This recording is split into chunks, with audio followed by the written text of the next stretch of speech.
Este periodo histórico estuvo marcado por cambios políticos, culturales y sociales muy profundos que transformaron la vida de las clases privilegiadas del época. Descubriremos cómo la nobleza y la aristocracia mantuvieron su influencia dentro del mundo en evolución, donde la educación y la erudición florecieron dentro de las élites.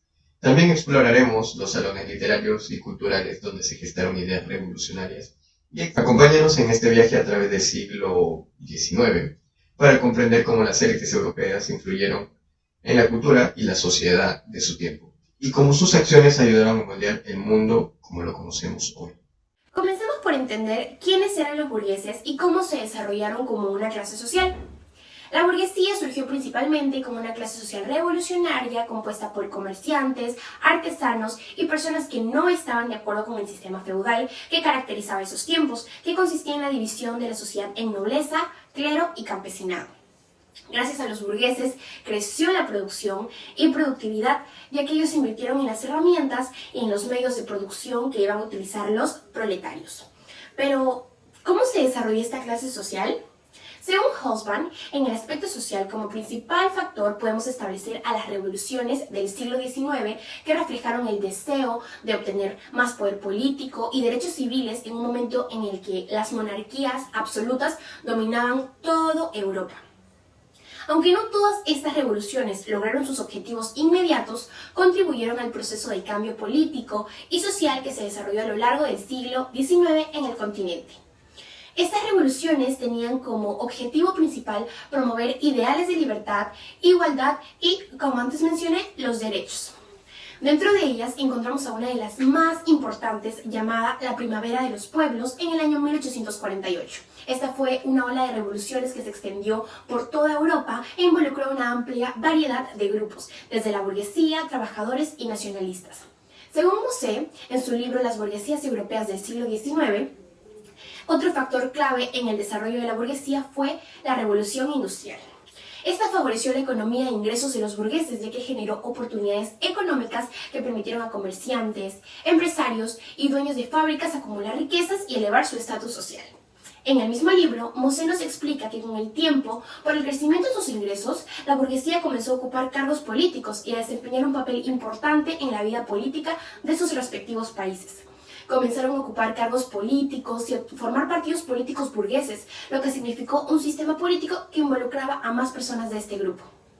En resumen, la burguesía del siglo XIX logró desarrollarse como una clase social revolucionaria, ya que, si bien es cierto, el concepto de sociedad aristocrática se estaba dejando atrás, pero no podemos negar que la destrucción del feudalismo, el desarrollo económico que se dio gracias a la revolución industrial, los movimientos revolucionarios en busca de derechos y una mayor participación en el ámbito político fueron piezas claves para el crecimiento y posicionamiento de una sociedad burguesa. En el siglo XIX, la sociabilidad desempeñó un papel fundamental en la conformación entre tramos políticos e intelectuales en Europa. Diversos estudios han centrado en analizar las formas de sociabilidad de las élites, sus objetivos y relaciones con el gobierno. La sociabilidad de las élites. En ese contexto, Eugenia Molina nos dice en Sociabilidad y redes político-intelectuales, una amplia producción historiográfica ha examinado el papel de la sociabilidad en la transición del antiguo régimen a las revoluciones burguesas, observando cómo esta sociabilidad contribuyó a la formación de redes políticas e intelectuales. Redes sociales. Según Michel Bertrand, una red se define como un complejo sistema racional que permite la circulación y bienes y servicios, afectando a todos sus miembros de manera desigual. El lugar de trabajo también se convirtió en un espacio importante de sociabilidad en el siglo XIX, en ocupaciones tradicionales como los pequeños talleres y el contacto directo entre maestros, aprendices y trabajadores. Fomentaba la cohesión social y la solidaridad profesional. El espacio del taller. En estos talleres el ritmo desigual de trabajo permitía conversaciones sobre proyectos, situaciones políticas y lecturas de periódico. Los trabajadores en oficios artesanales tenían un estatus y cultura distintivos, caracterizados por el orgullo en su trabajo y la defensa de su libertad. Impacto en la sociedad y la política.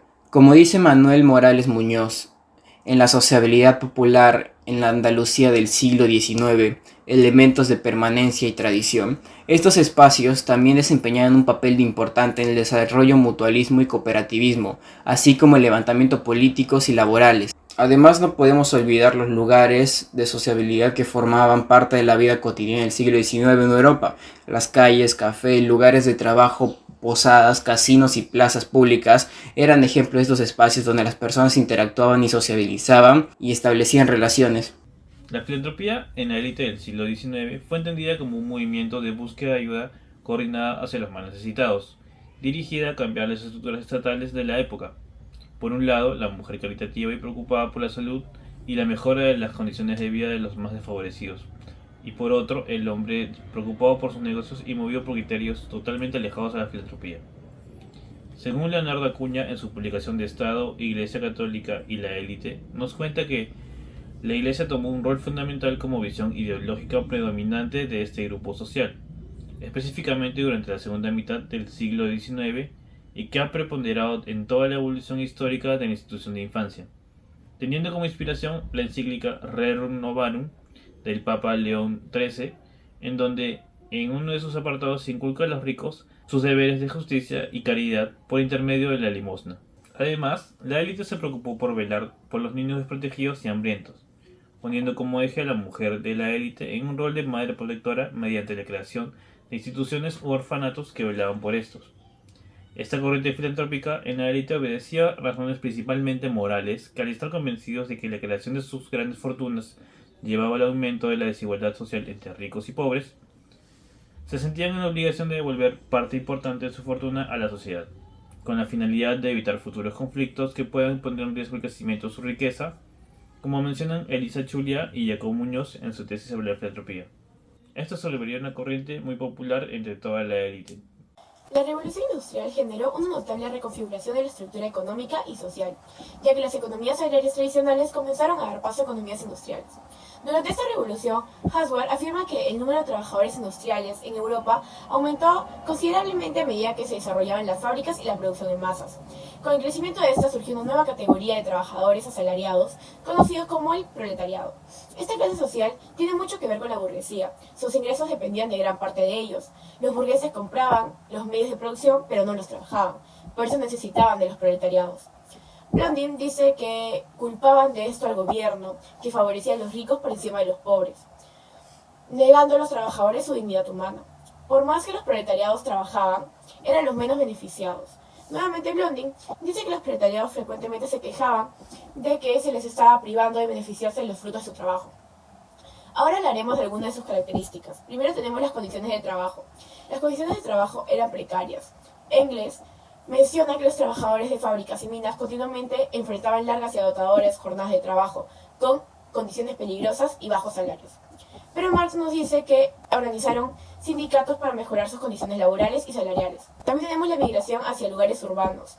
Después de las primeras décadas de desorden de crecimiento e inmigración, en 1840 hasta 1870, las ciudades lograron la integración de sus poblaciones mediante escuelas, clubes sociales y deportivos, los sindicatos, las iglesias y los partidos políticos. En el último cuarto de siglo, el proletariado se encaminó mayormente hacia las acciones colectivas pacíficas y la política constitucional. Así, las ciudades demostraron ser el centro y el motor, no de la anarquía y la revolución, sino de la moderna política de masas. Y, finalmente, las luchas. Según Thompson, en el siglo XIX, presenció una serie de huelgas y conflictos laborales, incluyendo la Revolución de 1848 en Europa, que reflejaron las tentaciones entre la clase trabajadora y las élites industriales. El surgimiento del proletariado ejerció un profundo impacto en el panorama político europeo. Surgieron partidos políticos socialistas y comunistas, que buscaban representar los intereses de los trabajadores. Estas agrupaciones políticas desempeñaron un papel relevante en las luchas políticas y contribuyeron a la expansión de la democracia en algunos países europeos. Engels dice que a lo largo de este siglo se fueron implementando leyes laborales y reformas sociales en respuesta a la demanda de los proletariados. Podemos concluir lo siguiente. En el siglo XIX, la burguesía emergió como una clase social revolucionaria compuesta por comerciantes y empresarios que desafiaron al sistema feudal y gracias a la revolución industrial lograron acumular su riqueza y su poder político. Sus luchas y movimientos como la Primavera de los Pueblos de 1848 contribuyeron al cambio político y social en Europa. La filantropía se convirtió en un valor moral entre la élite burguesa, llevándolos a establecer instituciones caritativas. Sin embargo, surgieron tensiones con el proletariado, la clase trabajadora, debido a las condiciones laborales precarias que manejaban. lo que condujo a formación de sindicatos y partidos socialistas. En conjunto, el desarrollo de la burguesía en el siglo XIX dejó una profunda huella en la sociedad, la política y las culturas europeas. Actualmente podemos identificar varios rasgos o privilegios que las élites mantienen en nuestras diferentes sociedades. Las élites modernas se presentan en cambio como una colección de individuos talentosos y trabajadores, personas que destacan por lo que hacen y no por su cuna. Shamus Clan, profesor de sociología de la Universidad de Columbia, lleva años estudiando a las élites y las ideas que difunden, pero también las ideas que omiten. Podemos observar mediante esta noticia en Chile cómo los miembros de las élites habitualmente explican su éxito a través del talento y el trabajo duro, pero pocas veces mencionan la educación y el origen social que les abrió las puertas en esta vida. No se oye decir, por ejemplo, me ha ido bien porque nací en una familia con recursos y redes. Eso me permitió estudiar en el Verbo Divino y luego en la Universidad Católica.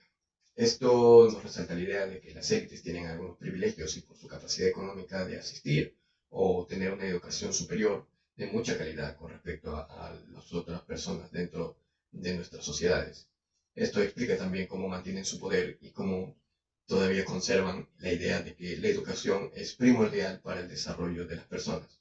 Si bien las personas comunes o las personas que no pertenecen a esta élite también tienen una idea similar, se ve truncada por el hecho económico. No todos tenemos la misma capacidad adquisitiva y no contamos con los recursos suficientes como para llevar una educación de tanta calidad.